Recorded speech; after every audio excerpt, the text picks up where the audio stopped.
એક છોકરાને સાહેબે પૂછ્યું કે છોકરાઓ બહુ પ્રશ્નો પૂછ્યા છોકરાઓ એની રીતે જવાબ દીધા, અને એમાં કોઈક આપણો ગામડાનો છોકરો હતો એ ઉભો છો આમ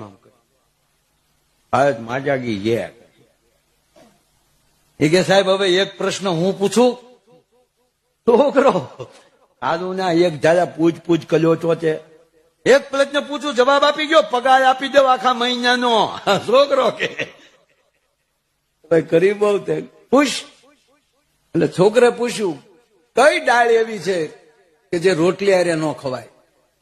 સાહેબ તો ગોથું મળ્યા સોપડ્યું ફેરવા કે એવી કઈ ડાળ એવી છે રોટલી હારે ન ખવાય? સાહેબ કે આખા વર્ષનું લેશન નહીં આપું, પણ તું કઈ દે. એ કે ધાણા ડાળ.